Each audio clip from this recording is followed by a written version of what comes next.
Senhoras e senhores, boa noite. Neste momento nós daremos início à cerimônia de abertura da 4ª jornada jurídica do curso de Direito do Centro Universitário de Araras, Dr. Edmundo Wilson, UNAR. No dia de hoje nós teremos a palestra com o Dr. William César Pinto de Oliveira sobre a prática da advocacia criminal. Amanhã, no dia 24 de maio de 2016, teremos a palestra Direito Médico e da Saúde, Judicialização e Pesquisas com Seres Humanos, com o Dr. Francisco Tadeu Souza. No dia 25 de maio de 2016, Aspectos Relevantes do Direito da Propriedade Intelectual, com o Dr. João Augusto Cardoso. Essa nossa semana jurídica, essa 4ª semana jurídica da qual nós estamos, jornada jurídica da qual nós estamos participando, é uma realização do Centro Universitário de Araras, Dr. Edmundo Wilson, através do seu Núcleo de Prática Jurídica, o NPJ. E esta jornada jurídica, ela objetiva capacitar e preparar todo o corpo discente desta instituição para que possa atuar brilhantemente como operadores do direito e colaborando para a nossa formação profissional, para o nosso crescimento acadêmico e para a nossa contribuição social. Ainda no contexto do evento, nós gostaríamos de registrar e agradecer a presença de algumas autoridades ilustres que compõem e abrilhantam nossa noite. O Dr. José Marta Filho, vice-reitor desta instituição, Mestre Hudson de Oliveira, que é o pró-reitor administrativo, também está conosco. O coordenador do curso de Direito, professor Dr. William Ricardo de Almeida Marque. Professor Davi Remédio. Professor André Gil de Almeida Orantes.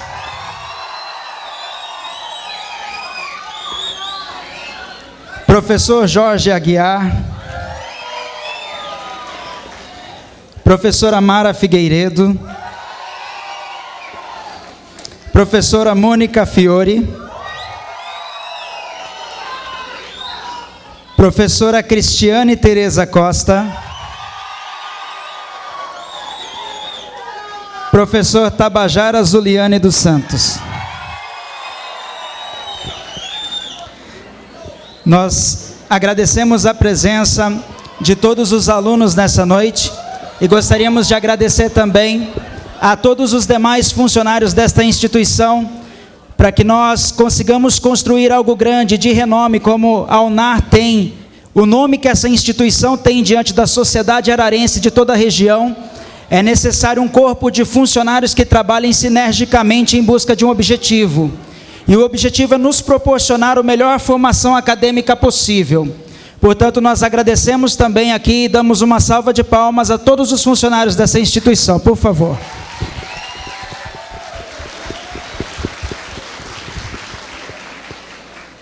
E neste momento nós teremos a tão aguardada palestra com o Dr. William César Pinto de Oliveira, advogado criminalista, especialista em Direito Penal e Direito Processual Penal, professor universitário, membro do Instituto Brasileiro de Direito Processual Penal, coordenador da Escola Superior de Advocacia do Núcleo de Americana, que nos ministrará nessa noite a palestra Prática da Advocacia Criminal. Muito obrigado e aproveitem bem esse momento. Doutor, fique à vontade. Boa noite a todos. Iniciando o cumprimento o vice-reitor, de maneira extensiva a todos os funcionários da casa. Cumprimento também o coordenador, o professor William, de maneira extensiva a todos os demais professores e colegas, e a todos os presentes, alunos, alunas, demais convidados, autoridades presentes, estendendo esses cumprimentos de maneira mais específica aos funcionários que sempre me receberam muito bem, ao centro acadêmico, a todas as pessoas que em todas as oportunidades que eu tive de palestrar aqui na casa, sempre me receberam de uma maneira que eu me sinto muito confortável em poder retornar. É para mim motivo de grande alegria poder falar novamente para vocês E hoje eu vim para falar sobre um tema que é muito mais prático do que teórico. Eu já tive a oportunidade de falar sobre o Tribunal do Júri, eu já tive a oportunidade de falar sobre a delação premiada, e hoje eu vou falar sobre a prática da advocacia criminal. E essa palestra eu montei depois de tanto ouvir os alunos me perguntarem: professor, qual é o livro de prática penal que você indica? E eu digo: nenhum. Como assim nenhum? Porque os livros de prática, eles se limitam a trazer um resumo do processo penal e te ensinam como é que você faz uma resposta à acusação, uma liberdade provisória, um habeas corpus. E eu digo para vocês, a advocacia criminal vai muito além disso. Isso não é a prática da advocacia criminal. Então, eu gostaria de trazer para vocês um conteúdo que é fruto daquilo que eu aprendi na prática, porque nós, advogados, temos um prejuízo do ponto de vista do exercício profissional.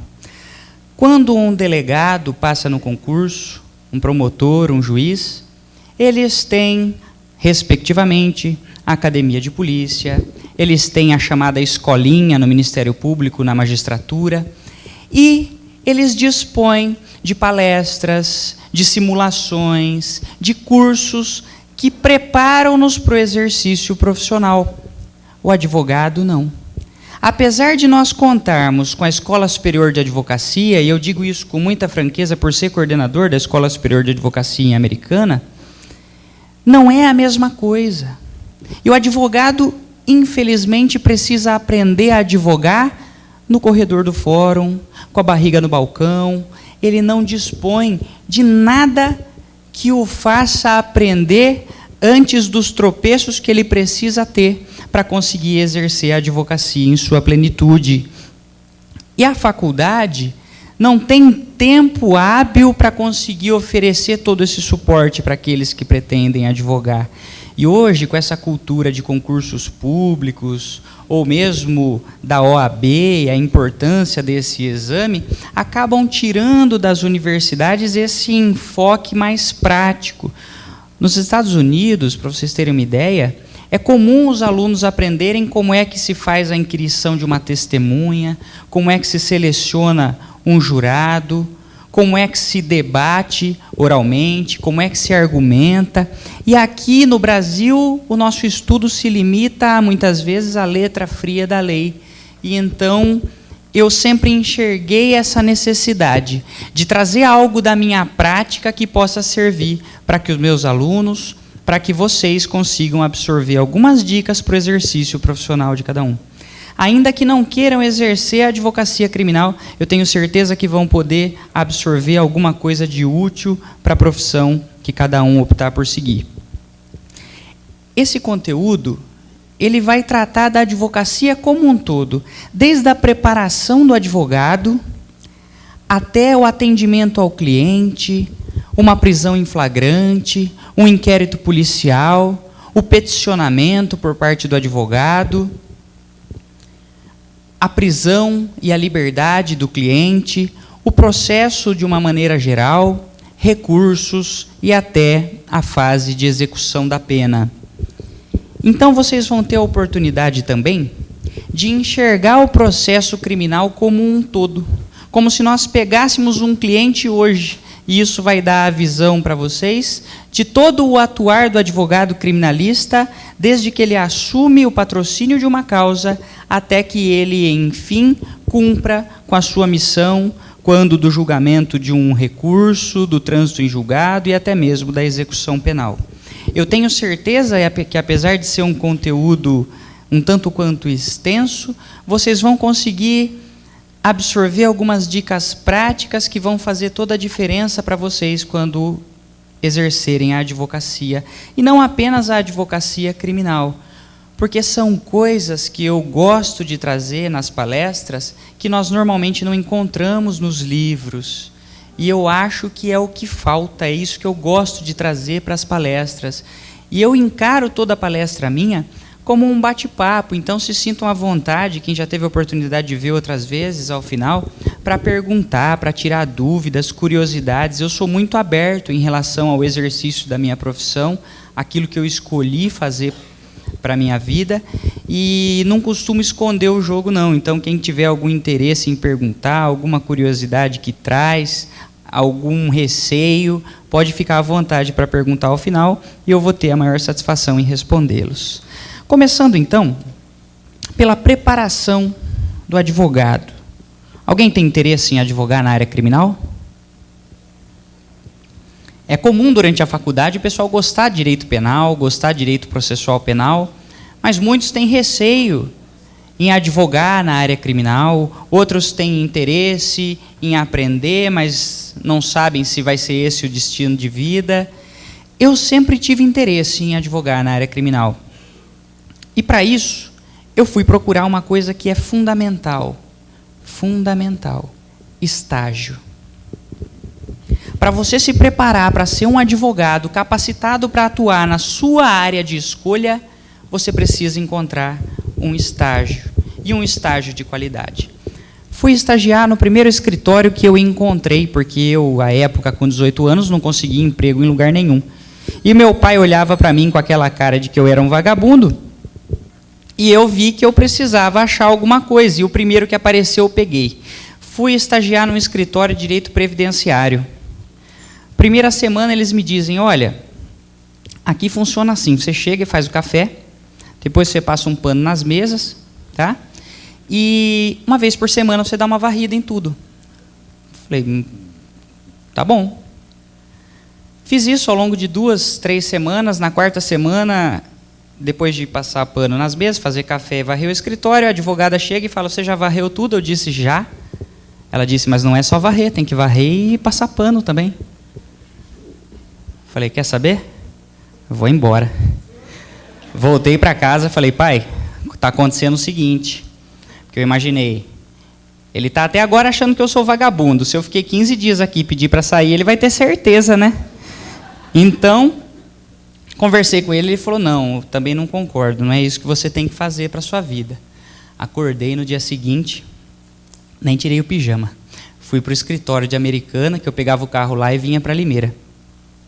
O advogado disse assim para mim, tá esportivo hoje, hein? Disse, pois é porque eu não vou trabalhar. Disse, como assim você não vai trabalhar? Não trabalho mais para você. Ele disse, e as suas responsabilidades, as coisas que você tem que encaminhar para alguém? Eu falei, você assinou o contrato? Eu não assinei. Nunca mais voltei, não me arrependo. O meu primeiro trabalho durou 20 dias. Foi a melhor coisa que eu fiz.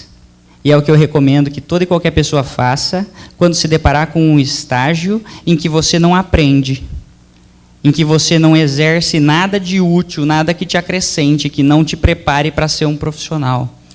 Fui trabalhar num outro escritório, tive então o primeiro contato, que era o que eu queria, com a advocacia criminal, com o tribunal do júri, e depois acabei prestando um concurso e fui estagiar na Promotoria de Justiça. Fiquei 2 anos e meio estagiando na Promotoria de Justiça de Santa Bárbara do Oeste, e tive contato com inquéritos policiais, execuções penais, tribunal do júri, e aquilo foi o suficiente para eu aprender, se não tudo, muito do que eu sei hoje. Porque falta para os advogados esse contato com inquéritos, com processos, com execuções, essa percepção já no início do resultado possível de um processo. E hoje eu consigo ter a sensibilidade para saber qual é o caso que pode resultar numa condenação, qual é o caso em que eu tenho chance de absolvição, o que muitos advogados, sem ter essa experiência com diversos inquéritos, com diversos processos, muitas vezes não têm. E isso, para mim, foi fundamental. Então, o estágio é essencial para quem quer advogar na área criminal. Tem que procurar se preparar desde a época da faculdade. E essa preparação abrange, obviamente, o direito penal, o direito processual penal, a legislação penal especial e estudos que são correlatos. Criminologia, criminalística, medicina legal, balística forense, para que você consiga ter o preparo suficiente para exercer a advocacia na sua plenitude. É óbvio que a partir do primeiro dia de exercício da advocacia, você vai aprender cada vez mais, mas se você não tiver o preparo, como é que você vai assumir a defesa de alguém, lutando pela liberdade dessa pessoa? Então é preciso que esse preparo seja prévio e não a partir do momento em que o profissional começa a exercer a advocacia criminal. Eu até hoje vejo muitos advogados que me dizem o seguinte: eu faço crime. Você faz crime? Eu só não faço júri e não faço sustentação oral. Mas você faz advocacia criminal, não faz júri, não faz sustentação oral? Por quê? Porque eu não gosto de falar em público, eu tenho dificuldade para falar em público. Quer advogar nessa área? Tem que se preparar para falar em público. Tem que conseguir se comunicar. E essa preparação também começa antes de você começar a exercer a profissão.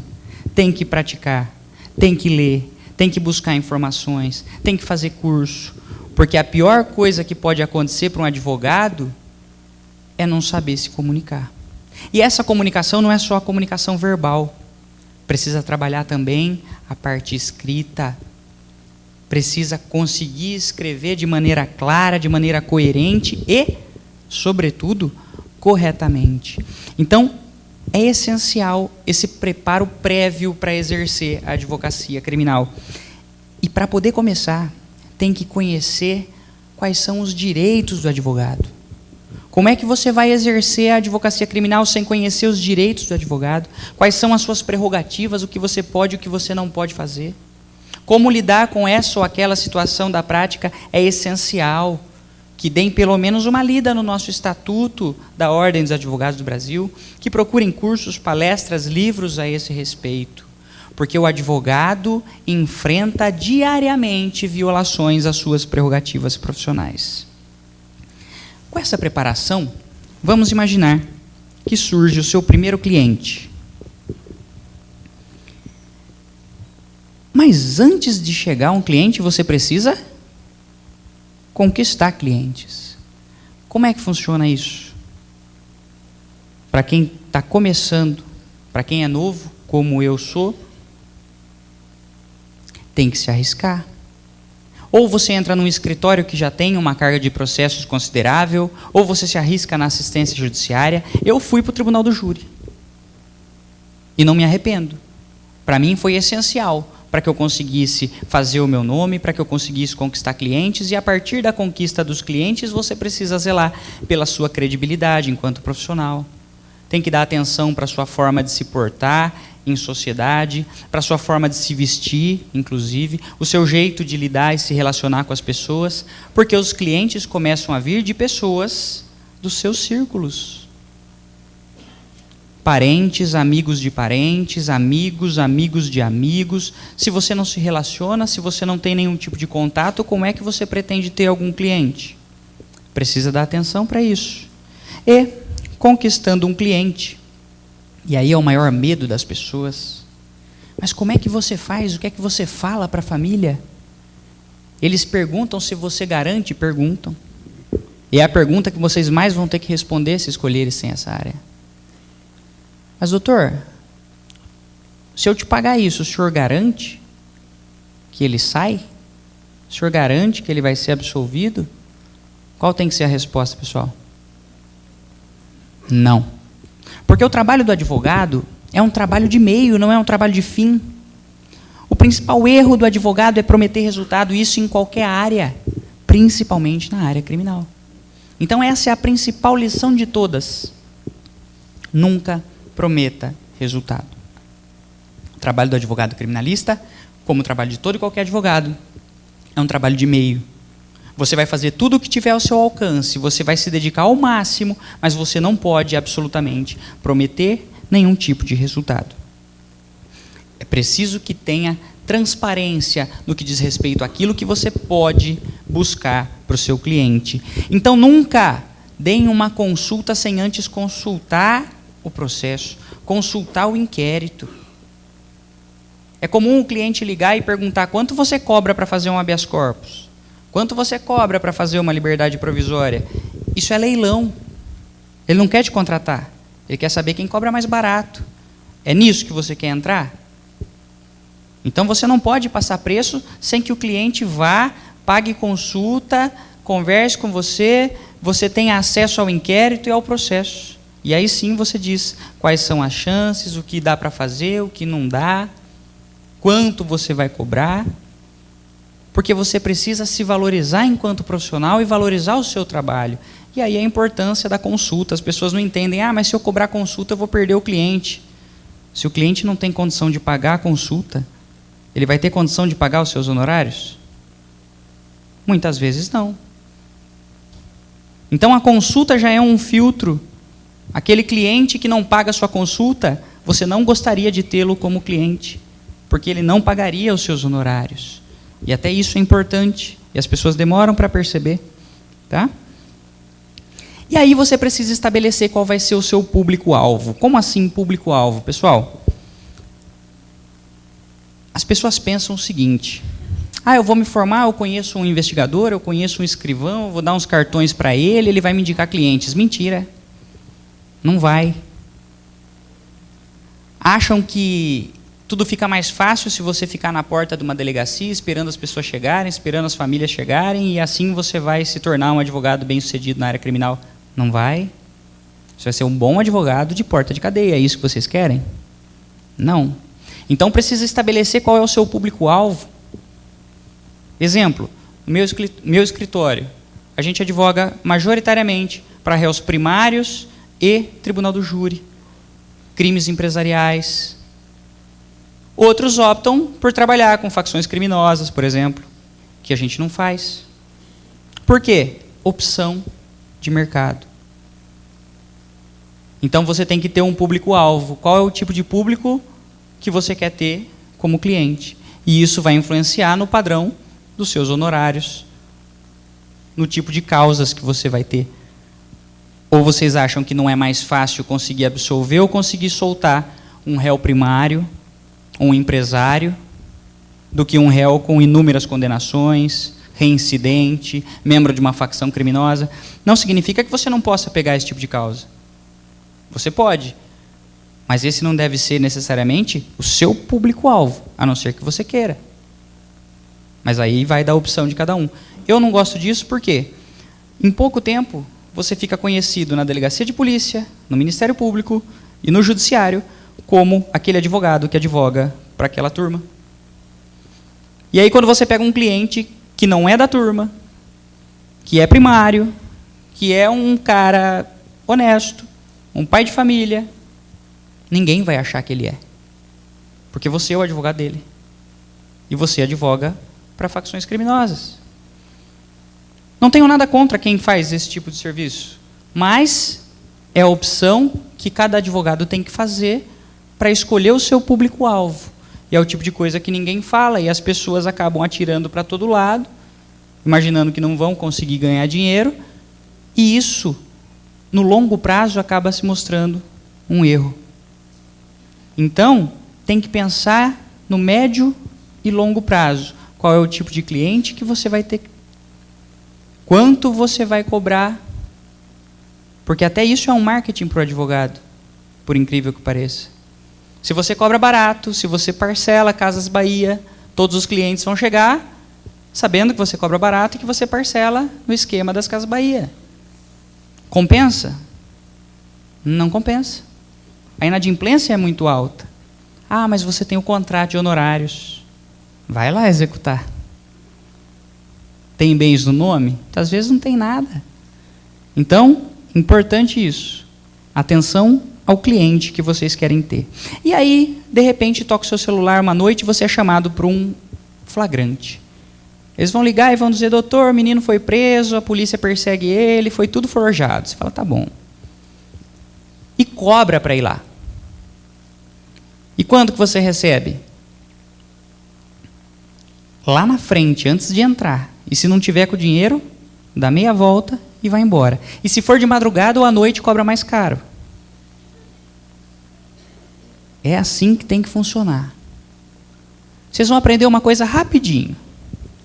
Vocês vão começar a advogar e vão fazer de graça para um tio, vão fazer alguma coisa de graça para um primo, para um amigo. Não dá valor no seu serviço. Não leva os documentos que você pede. E te enche o saco 24 horas por dia, ainda mais com WhatsApp. e fala mal de você dali para fora. Se é para tudo isso acontecer, pelo menos receba por isso, não é? Por quê? Acostumem-se com isso também. Na área criminal funciona um pouco assim. Muitas vezes o cliente é perseguido. A polícia não gosta dele. A guarda não gosta dele. Aí você pega para fazer a defesa dele. Quando começa o processo, ele tem duas pessoas para colocar a culpa no resultado. Ou vai ser em você, ou vai ser no juiz. Então já é até uma estratégia para advogado, né? Você fala, o juiz não foi com a sua cara. Porque senão ele vai dizer, olha, meu advogado não fez nada, ele foi na audiência, não fez nenhuma pergunta, deixou ser condenado. Mas é normal, faz parte, o advogado está sujeito a isso. Lembra que vocês não podem prometer resultado? Uma das razões disso é porque essa história de um advogado que ganha todos os casos, que absolve todo mundo, que solta todo mundo, é uma ilusão. Quando você trabalha com réus primários, grandes empresários, empreiteiros, é tudo mais tranquilo, salvo hoje em dia, com essa repercussão desse tipo de crime e dessas operações. Mas muitas vezes você pega um caso de roubo consumado, preso em flagrante, com a arma, com os objetos subtraídos, as vítimas reconheceram. Eu pergunto, como que você absolve? Muitas vezes você vai brigar não para absolver o seu cliente, você vai brigar para que ele tenha uma pena justa. E isso não está errado. Às vezes a melhor estratégia é mandar o seu cliente confessar a prática do crime. Exemplo, está respondendo por roubo tentado, com uma causa de aumento de pena. Exemplo, arma de fogo. Todo mundo reconhece ele, não tem escapatória.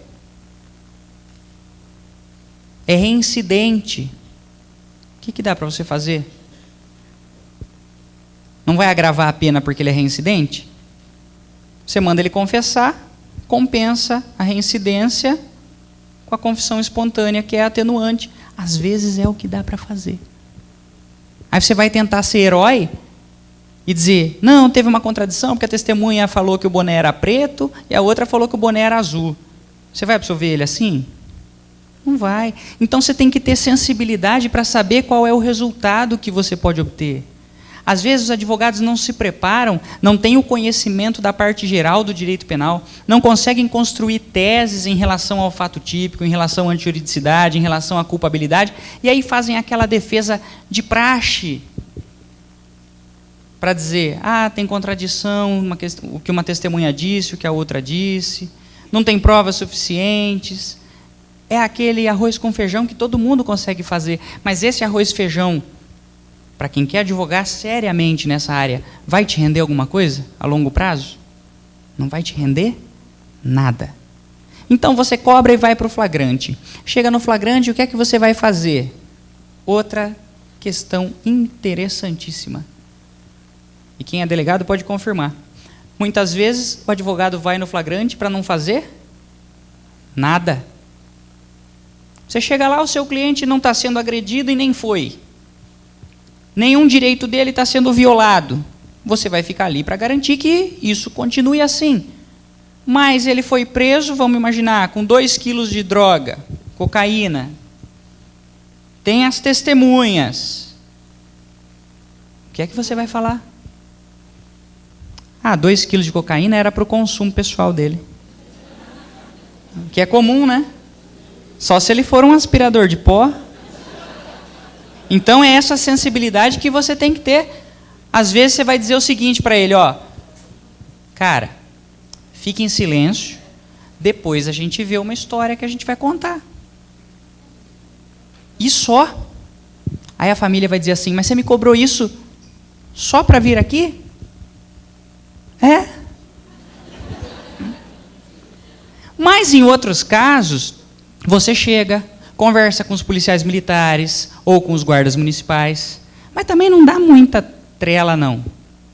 O que aconteceu? Quem está no comando da ocorrência? Eles vão falar mais ou menos o que aconteceu, você vai pedir para conversar com o seu cliente, e apesar de você ter direito de conversar pessoal e reservadamente. Com o seu cliente, eles vão chegar, vão pôr o dedo dentro do colete assim e vão ficar do seu lado.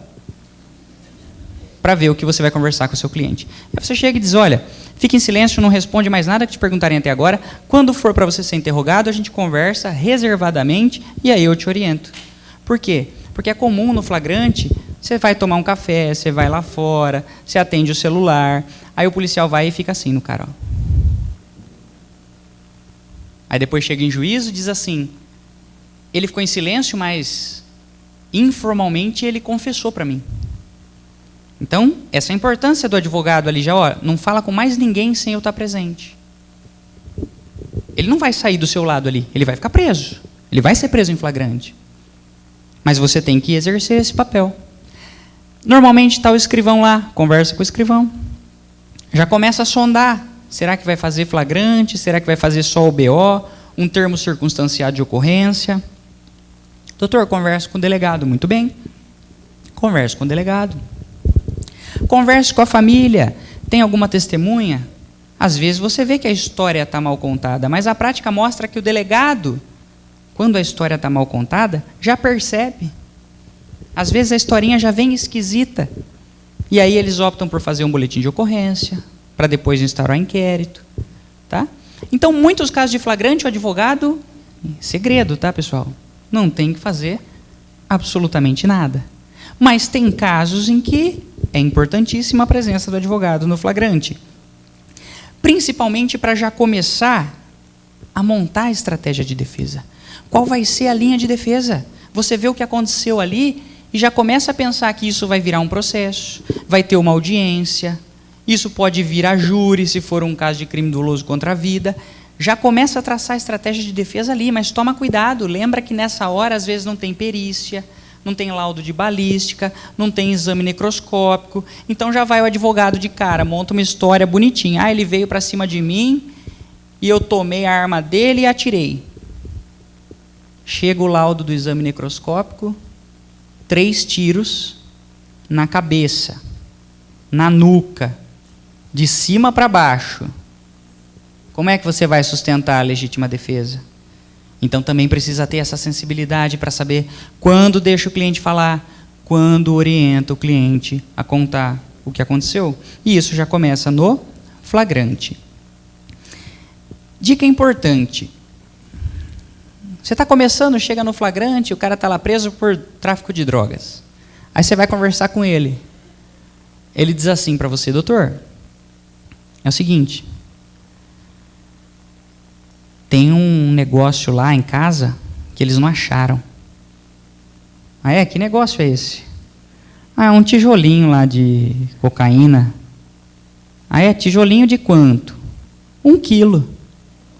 Ah, tá. E por que você está me falando isso? Então, faz o seguinte, liga nesse número aqui, ó, e fala para sumir com aquilo da minha casa. Esse é o seu papel? O que eu já vi acontecer? Vai, liga para o número que ele indicou, o número que ele indicou já está envolvido até o pescoço com ele, está sendo interceptado, e o advogado? Tráfico de drogas. Advogado no flagrante, ou quando a pessoa está presa, ele é advogado, o papel dele é jurídico, pessoal.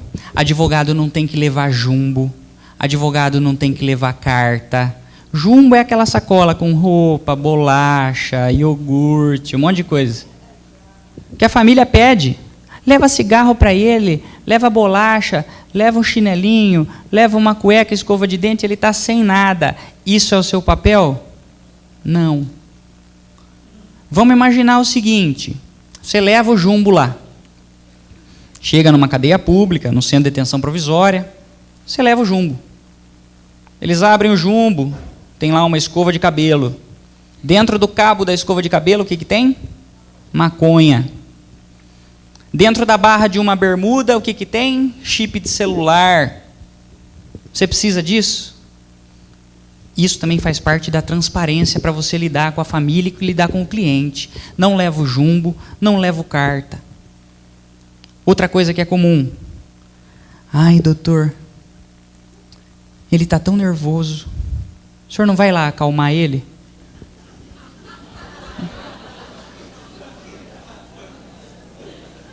Aí eu fico me imaginando, chegando na cadeia, né? E aí, você está nervoso? Eu vim aqui só para te acalmar. É seu papel fazer isso? Não é. Quem faz visita, quem vai ver como ele está passando, se ele está nervoso, se ele não está, é a família. O seu serviço é jurídico e já deixem claro isso desde o início. Eu vou lá visitar no parlatório quando for para dar alguma informação para ele, para obter alguma informação dele, para contar alguma novidade, para preparar para uma audiência só. Sabe por quê? Parece um pouco cruel. Poxa, mas te contrataram, você não vai lá acalmar ele? Vai uma vez e vê o que acontece. Toda semana eles vão te ligar. E aí, doutor, como ele está? Não sei. Mas você não foi lá ver como ele está? Não. Ah, então ele deve estar nervoso. Por que o senhor não vai lá e acalma ele? Deixem isso claro desde o princípio. Seu papel é eminentemente jurídico. Estabeleçam isso já com os clientes. Eu já estabeleço, inclusive, em contrato, em relação a número de reuniões, em relação ao WhatsApp, em relação a tudo, porque vocês não têm ideia do que é. Domingo à noite, 11h30, doutor, você já pensa que é alguma coisa séria. O que é autos conclusos? Amanhã, segunda-feira, horário comercial, eu te respondo. Porque se você não fizer isso, a sua vida vira um inferno. E o advogado criminalista já tem que trabalhar 24 horas por dia. O flagrante pode acontecer a qualquer momento. Então, você atende celular, você atende WhatsApp? Sim, mas precisa estabelecer limites, senão vocês não conseguem trabalhar. E isso acaba prejudicando o escritório, acaba prejudicando outros clientes. É importante isso. Inquérito policial. Qual é a principal dificuldade do advogado no inquérito policial?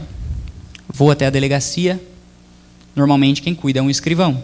Então já é bom que você tenha o número, ou pelo menos o número do BO, do RDO, e saiba quem é o escrivão que cuida. E você precisa ver o inquérito para passar preço para o cliente ou para a família, para traçar a estratégia de defesa. Às vezes ele está intimado para prestar depoimento, declarações ou para ser interrogado na semana seguinte. Como é que você vai fazer isso tudo se você não tiver acesso? E a lei diz que é seu direito, é sua prerrogativa ter acesso, ainda que conclusos a autoridade. Pode estar conclusos lá com o promotor, com o juiz, com o delegado, é seu direito, é sua prerrogativa. Mas você chega na delegacia e ouve assim: ah, o escrivão saiu. Ou, o escrivão está de férias. O escrivão está de licença. Eu entendo as dificuldades de uma delegacia de polícia, mas se isso é um direito do advogado, eu pergunto, e daí? Você não vai criar caso se for a delegacia da cidade em que você atua. Você volta depois, não tem problema, mas imagina que você viajou para ver o inquérito e chega lá, ah, o escrivão, ele está de licença essa semana. Qual o problema? Vocês vão enfrentar isso? Sempre. O que eu tenho feito? Eu levo no papel. Eu levo meu pedido no papel. Não vou poder ver o inquérito? Muito bem. Pede para alguém despachar aqui, por escrito, que eu não vou poder ver o inquérito. Coloque que está de férias, coloque que está de licença, não importa o que vocês vão colocar, mas despachem por escrito, coloque carimbo, matrícula, tudo aí que tiver que colocar.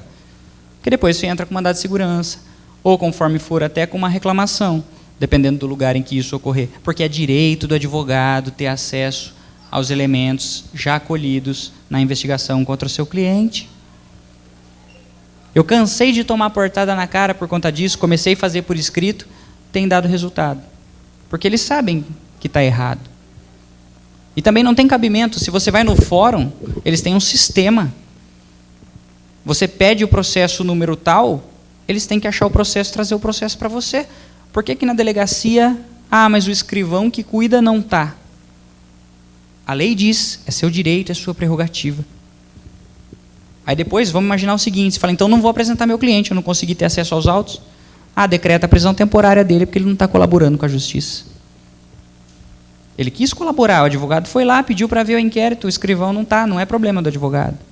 Por isso eu disse, conheçam os seus direitos e as suas prerrogativas profissionais. Não precisa arrumar confusão, não precisa distratar ninguém, façam tudo de maneira tranquila, mas façam prevalecer os seus direitos e as suas prerrogativas. Isso em qualquer lugar.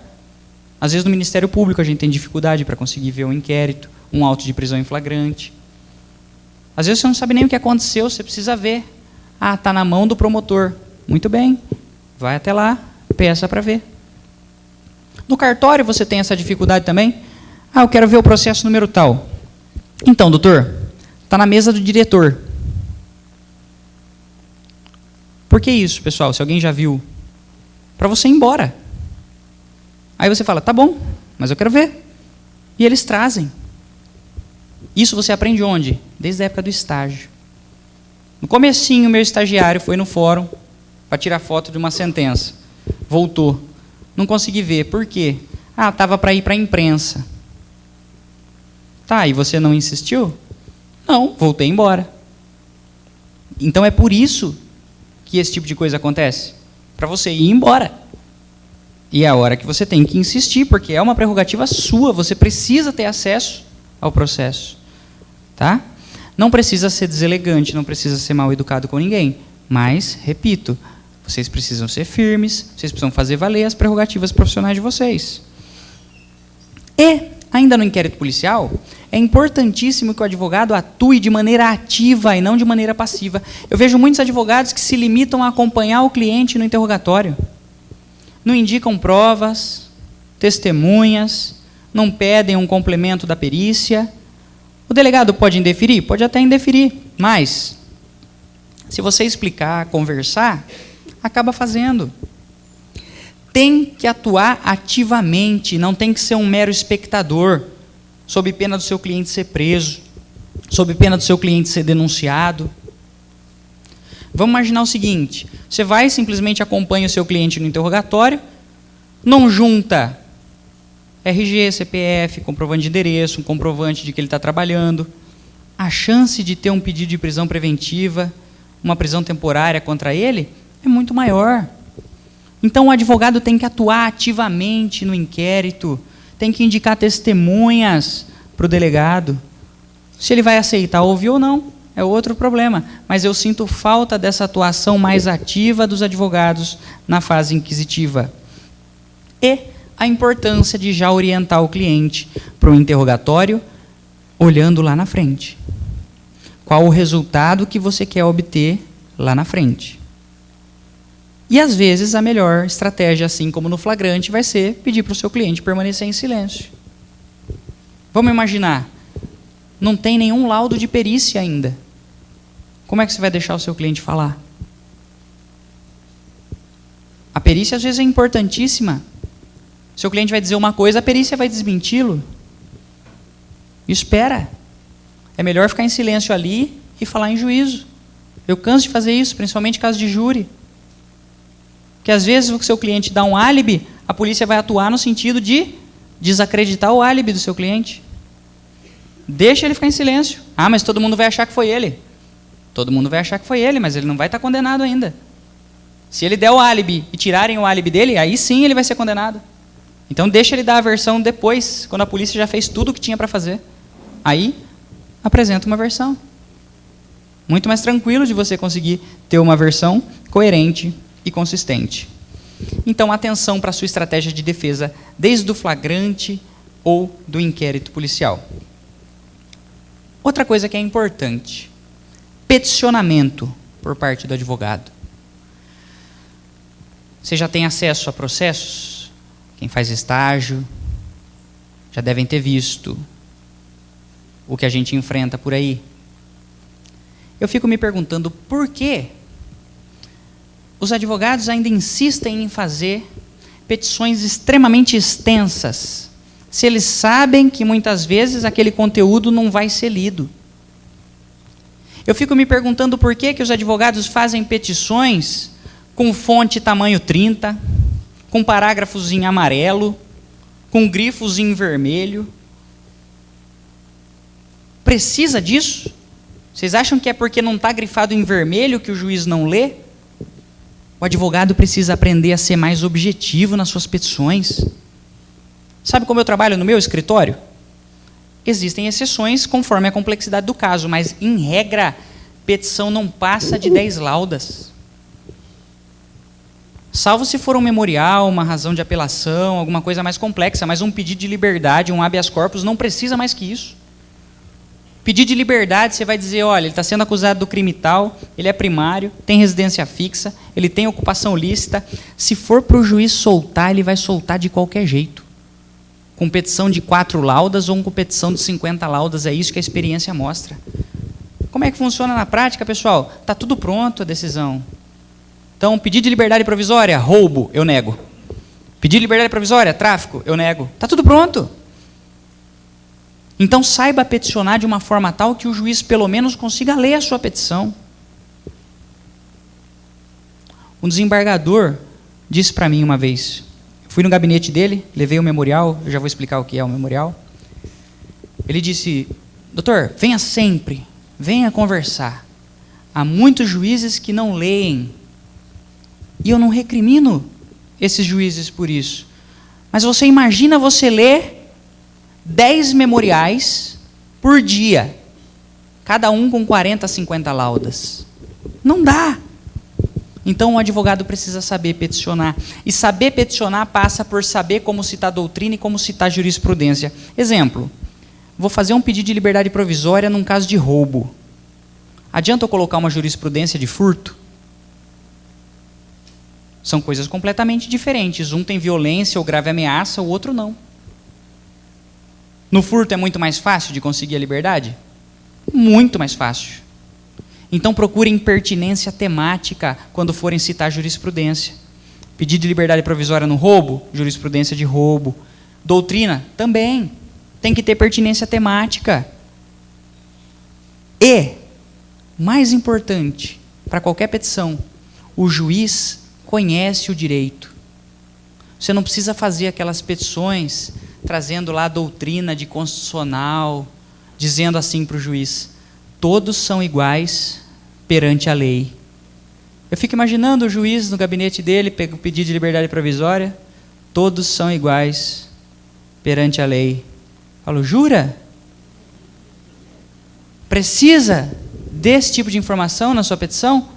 Não precisa. Sejam concisos, sejam objetivos, vão direto ao ponto, se quiserem que as suas petições sejam lidas e compreendidas. Tem estratégia para o processo, que é a sua linha de defesa. E tem estratégia também para prisão e liberdade. Vou dar um exemplo. Uma simples conversa no fórum, no cartório, com um colega advogado, você vai descobrir se o juiz solta em caso de tráfico ou não solta. Vão dizer, esse juiz aí ele não solta. Adianta você pedir?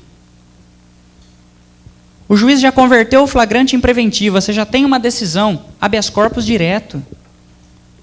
Por quê? Um dos principais macetes da advocacia em habeas corpus, ausência de fundamentação da decisão judicial, é causa de nulidade da decisão. Se o juiz converteu o flagrante em preventiva sem fundamentar, um despacho padrão, um carimbo, você vai fazer o pedido para deixar ele fundamentar? Então sabe que não solta, habeas corpus direto. Caso que normalmente solta, um furto, um porte de arma, uma receptação, vai e faz o pedido. Então até para a sua estratégia de liberdade ou prisão, você precisa pensar o que você vai fazer, para não queimar cartucho à toa. E conversar com o juiz, mas sabendo quando conversar com o juiz. São os chamados embargos auriculares. Por que a gente recomenda que isso seja feito? Porque muitas vezes o seu pedido não vai ser lido.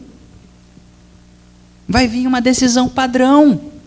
Se aquele for um caso peculiar, um caso que tem algo de especial, vá e converse com o juiz.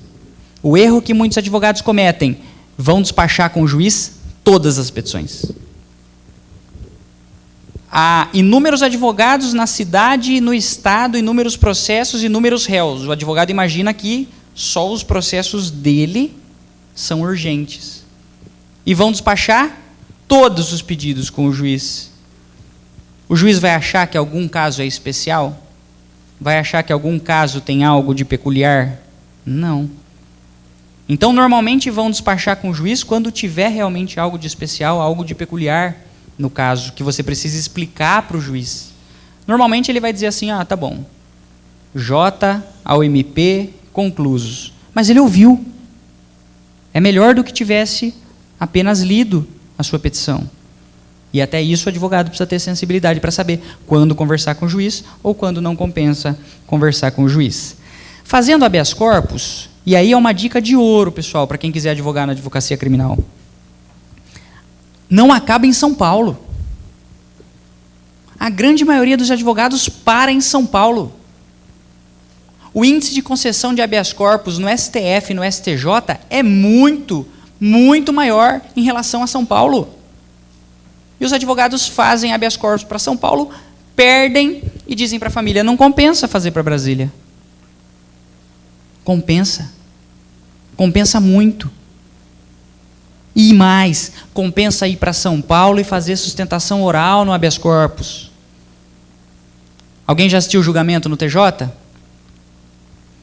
Basicamente funciona assim. O relator resume o voto, os outros dois dizem, acompanho. Acompanho. Alguém leu as suas razões de recurso, o seu habeas corpus? Não. Você tem a oportunidade de fazer sustentação oral, de explicar para os outros desembargadores por que o seu cliente merece ser solto, de mostrar algo de contradição que tem ali, algo de documento importante que tem ali. Precisa ter essa atuação mais combativa, precisa ir para São Paulo, precisa ir para o STJ, precisa ir para o STF. Então precisa estar preparado para as discussões que a gente normalmente trava lá. Tem que estar preparado em relação ao direito constitucional, em relação aos tratados internacionais, sobretudo em matéria de direitos humanos, ratificados pelo Brasil. E mais uma dica. O juiz mandou soltar seu cliente? Só conte para a família quando sair o alvará de soltura. Se você ficar empolgado e disser, o juiz mandou soltar, mais uma vez a sua vida vai virar um inferno. Enquanto não sai o alvará de soltura. E para sair, normalmente, tem que ficar no balcão do fórum. Você tem que ser visto. Estou aqui, estou esperando o alvará, tá?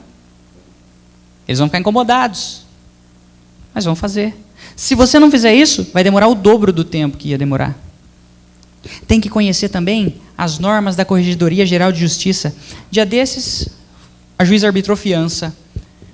Tinha acabado o horário bancário. Fui no cartório e falei, posso fazer uma transferência?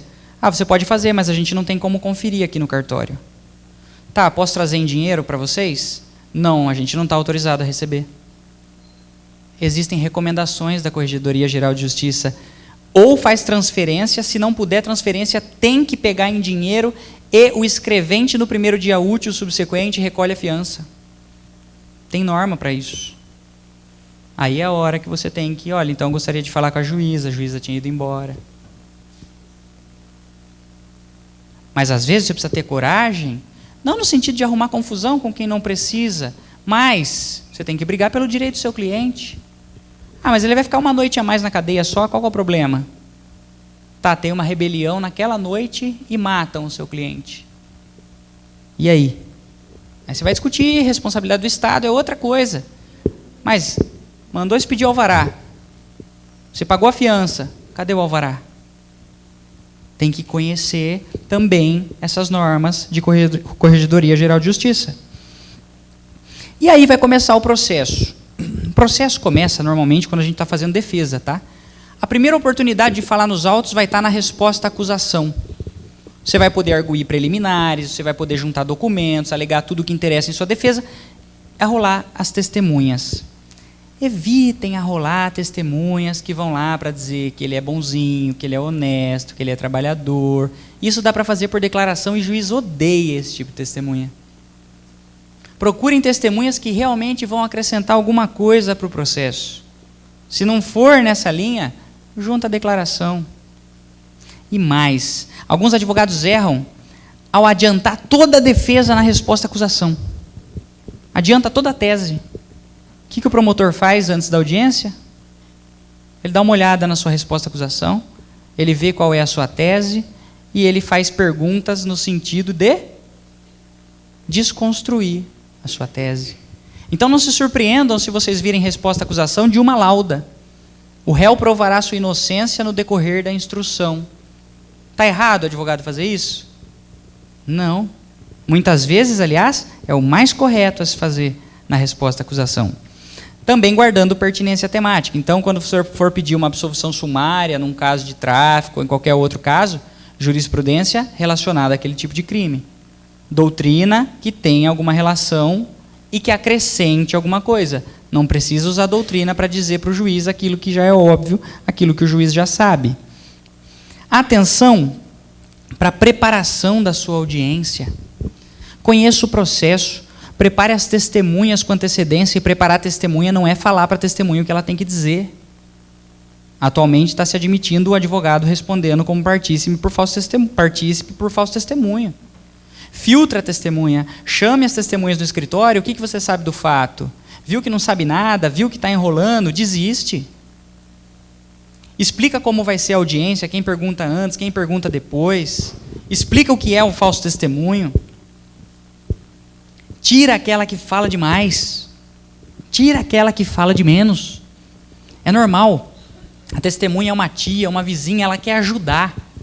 E no querer ajudar, atrapalha. Às vezes era só para ela ir lá dizer, eu estava na frente de casa e eu vi que naquele dia ele estava lá na frente da casa dele, tomando cerveja e fumando. Portanto, ele não estava em outro lugar. Mas se é uma pessoa que fala demais, ela diz, teve uma hora que eu entrei para lavar roupa, fiquei lá dentro, comecei a assistir televisão, depois eu fiquei um tempo no Facebook. Como é que vai saber se ele continuou lá na frente da casa? Então tomem cuidado com esse tipo de testemunha, porque às vezes aquela testemunha te prejudica. Outra coisa que acontece quando você não pergunta antes as coisas para a testemunha, quando você não prepara a testemunha fala, e o que ela falou já bastava, mas você continua perguntando. O que acontece? Uma pergunta sua favorece a acusação. Tomem cuidado, às vezes o advogado acha que tem que ir para a audiência porque o cliente está ali, tem que fazer 50 perguntas para cada testemunha. Não necessariamente. É muito comum, a acusação faz as perguntas para uma testemunha de acusação, eu vejo que para mim é suficiente, não provou o que eles tinham que provar, sem perguntas. Às vezes, na sua pergunta, produz a prova que a acusação não conseguiu produzir. Então, o advogado tem que tomar cuidado quanto a isso. E mais uma coisa, audiência é complicado, pessoal. Audiência para advogado é complicado, porque é tenso. É tenso. E às vezes a acusação pode perguntar tudo o que quiser, e tudo é pertinente, e tudo é relevante, a defesa começa a perguntar, o juiz diz, é irrelevante, doutor, indefiro. Indefiro, doutor, é impertinente. Você tem que saber se impor. Você tem que tratar com respeito e exigir ser tratado da mesma forma. E se tiver nulidade para arguir, tem que arguir nulidade e tem que pedir para registrar no termo. Porque se não registrar, vai ficar precluso. Dica de ouro também para a audiência. O juiz fez algo que está em desacordo com a lei, você não concorda, você sabe que é de outro jeito, porque tem artigo que trata do assunto. O que é que você faz? Excelência, não concordo com a realização do ato dessa forma. Não, por quê? Você pega o código, leia o artigo, porque conforme diz o artigo tal, é mais difícil para o juiz fazer o contrário do que está dizendo a lei. Se você simplesmente dizer não concordo, está errado, ele vai dizer o seguinte, eu entendo que é assim. E aí você não pede para registrar no termo, você fica quieto e a poeira baixa. Você perdeu aquela oportunidade. Isso inclusive é técnica, viu pessoal? para intimidar o advogado, muitas vezes. Você pede para falar no termo, o juiz bufa. Como se você tivesse errado. Como se você estivesse falando a maior besteira do mundo. E é de propósito, para você desistir de registrar no termo. E aí você tem que insistir em registrar no termo. Depois você vai discutir isso em recurso. Mas tem que manter essa postura. Não precisa discutir com o promotor em audiência, não precisa discutir com o juiz em audiência, mas se começarem também, você também não pode abaixar a bola. Por quê? Porque muitas vezes fazem isso na frente do seu cliente, para te desestabilizar, para te desvalorizar na frente do seu cliente. Isso é comum. Quem nunca ouviu falar, o meu advogado, o juiz gritou com ele lá na audiência, o promotor gritou com ele, ele ficou quieto, ele abaixou a cabeça. Às vezes o advogado até estava certo, mas só porque ele ficou quieto e deixou gritar com ele, passam a dizer que ele não é um advogado bom, que ele é um advogado que não sabe se portar em audiência.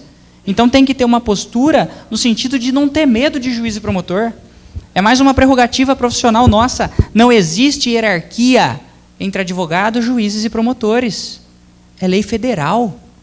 Tem que levar isso a sério. Não pode ter medo de juiz, não pode ter medo de promotor. Eu vejo advogado que vai despachar com o juiz e entra no gabinete tremendo, como se fosse pedir uma esmola para o juiz. Excelência, se não for incomodar muito, o senhor poderia dar uma olhada aqui nessa petição que eu trouxe? Essa é a postura que você tem que ter como advogado? Se você está dizendo que está certo, que tem uma situação peculiar, que tem algo que o juiz precisa se atentar, mostre isso para o juiz. Vocês precisam ver a diferença do tratamento em segunda instância. Você vai no gabinete de um desembargador, senta com você no sofá, pede para você explicar. Às vezes até café, água servem para você. Em primeira instância, às vezes nem levanta a cabeça para te olhar. Mas você tem que ir lá e fazer o seu papel, não pode ter medo de juiz, não pode ter medo de promotor de justiça. Isso é essencial para quem quer advogar nessa área. Tá? E é preciso estar preparado para os debates orais. Lembra que eu falei da preparação na comunicação verbal? Hoje a regra é a realização de debates orais em audiência. E eu vejo alguns advogados, o senhor poderia converter em memoriais, eu apresento por escrito? Alguns juízes concordam, e se o juiz não concorda? Fica feio, até na frente do cliente. Às vezes tem estagiários assistindo, estudantes. Como que você não consegue fazer os debates orais? Se prepara com antecedência. Você tem que saber quais são as suas teses, o que você vai buscar para o seu cliente. Então tem que estar preparado para os debates orais. E uma regra que muita gente esquece na prática. O que são preliminares, pessoal? Em termos jurídicos. Preliminares são questões de ordem processual, ou às vezes que se confundem com o mérito, mas que precisam ser resolvidas pelo juiz antes de enfrentar o mérito. Uma nulidade, por exemplo. Nem toda peça precisa ter preliminares. Então, por mais que você goste de preliminares, saiba disso. Porque é comum o advogado achar que porque o argumento dele é importante é uma preliminar. Então você vê assim na petição, por exemplo, preliminarmente, o réu é inocente. Eu entendo a importância do seu argumento, mas isso é uma preliminar? E às vezes eu vejo advogado fazendo petições com 8 preliminares, 10 preliminares, e quem advoga sabe que é dificílimo você ver uma preliminar acolhida. Então você tem que usar isso quando efetivamente tiver algum fundamento. E até por uma questão técnica, o juiz vai dizer, poxa, esse cara não sabe o que é preliminar e o que não é questão de mérito. E vocês acham que não corre boato em corredor de fórum, em cartório de fórum e de delegacia, quando o advogado começa a fazer um monte de coisa que não tem cabimento? É claro que corre. Então tem alguns erros básicos que o advogado não pode cometer. E isso foi o meu sócio que me ensinou na época que ele foi meu professor. O advogado criminal, ele tem que dar muita importância para recursos e habeas corpus, para o que acontece nos tribunais. Porque, veja, e aqui eu vou ser bem honesto com vocês, mais de 90% das vezes, o seu cliente fez mesmo o que ele está sendo acusado de fazer.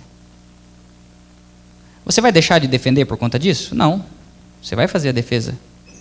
Mas, em primeira instância, é tudo padrão.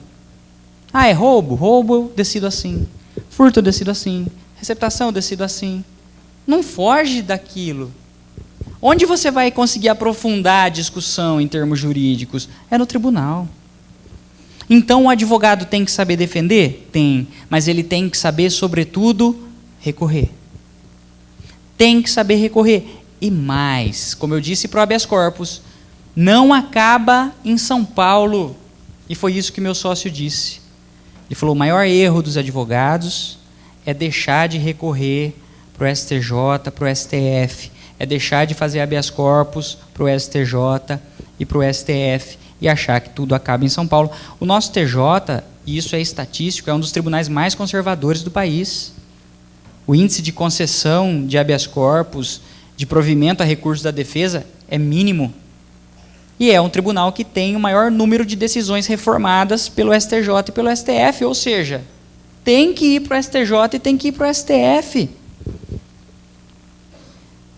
E tribunal não é só fazer as razões do seu recurso e esperar ele ser julgado. Tem embargos auriculares no tribunal também? Tem.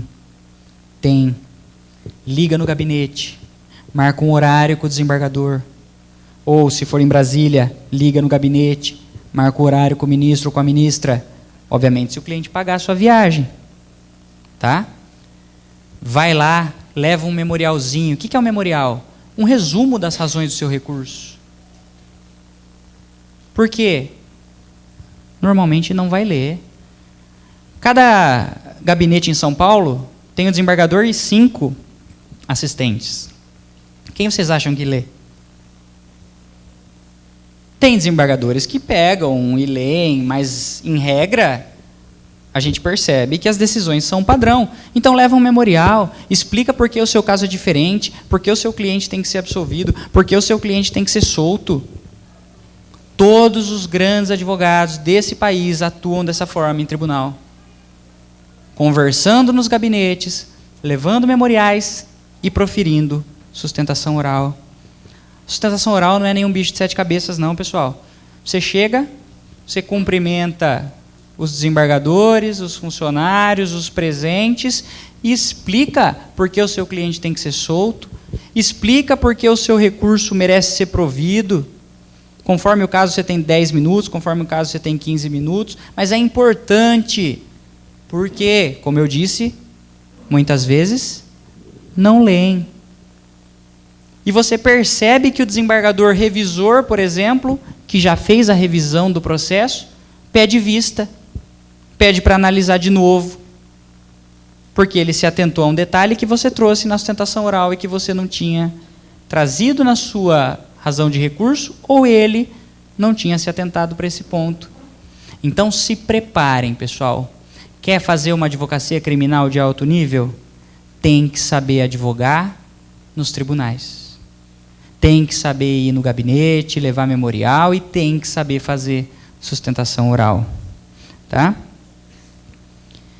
Esses embargos auriculares são importantíssimos, principalmente porque nos tribunais a gente consegue ter uma decisão versando sobre questões mais profundas do direito. Em primeira instância, quem já viu sabe como é que é a decisão penal. A prova da materialidade está no boletim de ocorrência e no laudo. A prova da autoria está na palavra da vítima, testemunha tal e testemunha tal. O réu negou, mas não dá para dar credibilidade porque ele disse. Então materialidade, autoria e dosimetria da pena. Você vai tentar discutir erro de tipo, erro de proibição, domínio do fato. Ninguém está nem aí. Prova ilícita. Passam por cima. Onde você vai discutir isso daí? TJ, STJ, STF. Não desistam do processo em primeira instância e não desistam do processo em segunda instância, porque não acaba por aí. E aí, por fim, terminou todos os recursos que você tinha, você vai poder ter, eventualmente, uma revisão criminal ou a execução penal. Execução penal é complicado, porque é muito burocrático. Um pedido, dependendo da cidade, demora 6 meses para ser juntado. Então o cara tem direito de ir para o regime aberto, você faz o pedido, demora 6 meses para ele ir para o semiaberto. Então ele fica 6 meses a mais do que ele deveria ficar. E a família vai achar que a culpa é de quem? Sua. Então aprendam a fazer os cálculos de pena, 1/6, 2/5, 3/5, livramento condicional. Deem atenção para o cálculo feito ali na execução, mas se preparem para essa burocracia. Em linhas gerais, essa é a prática da advocacia criminal, com algumas dicas que eu procuro trazer, que a gente não encontra nos livros, com algumas coisas que vocês vão procurar até na internet e não vão encontrar. Eu me coloco à disposição de vocês para todas as dúvidas que vocês eventualmente tenham sobre o exercício da advocacia criminal ou sobre qualquer outra coisa, mas eu deixo uma mensagem que é a frase que eu tenho como mais importante, que eu sigo como referência para mim na advocacia, dada a dificuldade do exercício da advocacia criminal. Sobral Pinto dizia: a advocacia não é uma profissão de covardes. Muito obrigado pela atenção de vocês.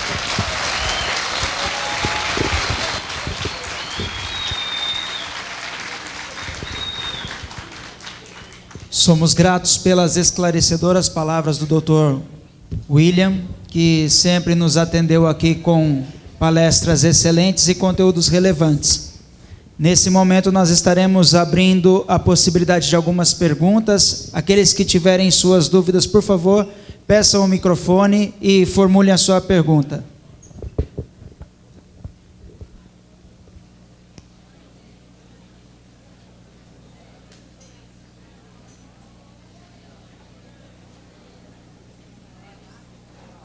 Sem perguntas? Doutor, relativamente à pretensão dos advogados de defender quem pode pagar e quem precisa ser defendido e não pode pagar. O direito é para todos, né? Então, eu gostaria que o senhor falasse um pouquinho sobre isso. O advogado, ele oferece um serviço, como qualquer outro profissional, e ele precisa ser remunerado por isso, tá? Vai de cada profissional. Eu já cheguei a pegar causos pro bono, quando eu vi que a situação exigia uma atenção maior e que eu podia fazer alguma coisa para ajudar. Mas até essa advocacia pro bono é questionada pela ordem, muitas vezes, como se fosse espécie de captação de clientela.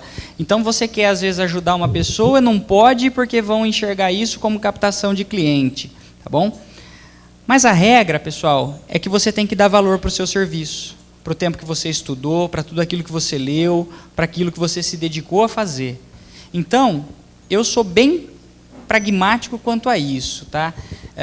Eu não costumo ter resistência do tipo, eu não defendo quem faz tal coisa, eu não defendo quem faz tal coisa. Eu defendo qualquer um, independentemente do que ele fez, desde que a gente chegue num acordo quanto ao que eu cobro e aquilo que ele está disposto a pagar. Não significa que eu vou lutar para ele ser absolvido. Pode ser que seja uma simples redução de pena ou simplesmente para garantir os direitos dele. Mas isso incumbe a Defensoria Pública. O problema é que nós não temos uma Defensoria Pública estruturada. E vocês vejam a preferência do Estado nesse ponto. Você tem promotorias de justiça em todas as cidades, você tem delegacias de polícia em todas as cidades, você tem o judiciário em todas as cidades, Defensoria Pública não. E aí eles se utilizam desse convênio com a OAB, que apesar de não ter nada contra, eu também já fiz parte do convênio, ele não tem um filtro como deveria ter. E às vezes a pessoa se utiliza do convênio tendo condição de pagar um advogado.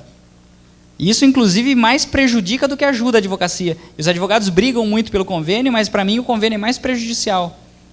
Porque as pessoas que têm condição acabam passando por uma triagem que é feita de qualquer forma. Então, mesmo a pessoa que não tem recursos, em último caso, ela vai ter ou a OAB ou a Defensoria Pública. Isso está longe do ideal? Está muito longe do ideal, porque essas pessoas acabam não tendo todas as chances de defesa que elas normalmente teriam. Quando eu fazia assistência judiciária, eu fazia só no tribunal do júri. Eu era o único que impetrava habeas corpus até no STF pela assistência. Eu cheguei a fazer a sustentação oral em São Paulo do meu bolso pela Defensoria Pública, porque eu achava que eu tinha a chance de conseguir. E naquele caso, de fato, eu consegui. Mas essa não é a realidade, porque o advogado é muito mal remunerado pelo convênio com a OAB. Então, o correto seria ter uma defensoria pública bem estruturada, assim como nós temos um Ministério Público bem estruturado. Mas isso já mostra que o Estado não tem interesse nenhum em que as pessoas sejam bem defendidas, e sim que elas sejam bem acusadas. Mas aí fica a critério de cada um. Eu também não consigo condenar o advogado porque deixou de pegar um caso porque a pessoa não tinha dinheiro. É o seu serviço. Vamos imaginar o seguinte.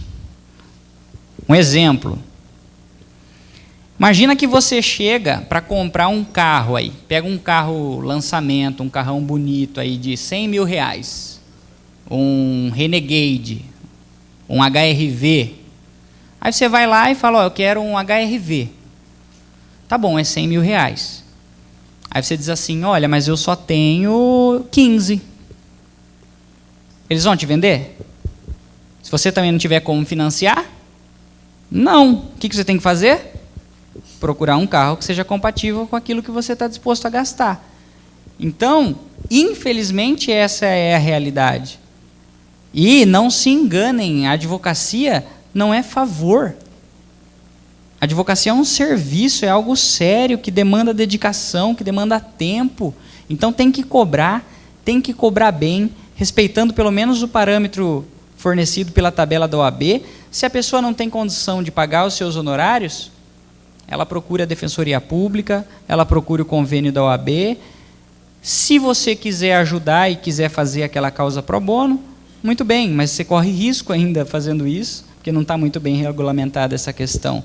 Agora, que existe uma diferença entre a advocacia privada e a defesa que é fornecida para essas pessoas que não têm condição, existe e é uma diferença gritante.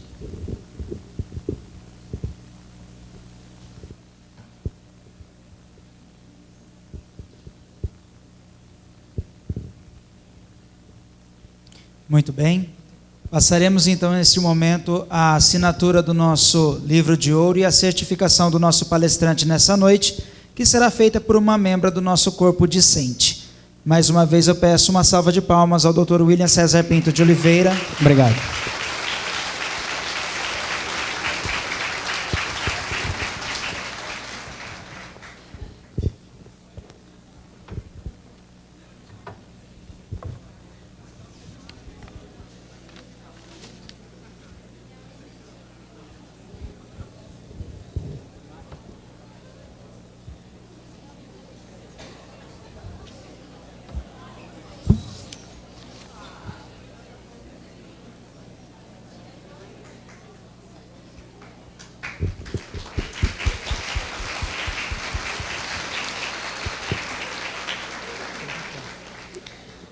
Neste momento, então, nós agradecemos a presença de todos.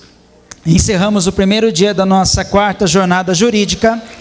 Tenham todos uma noite reparadora de sono. Na presença de Deus, muito obrigado.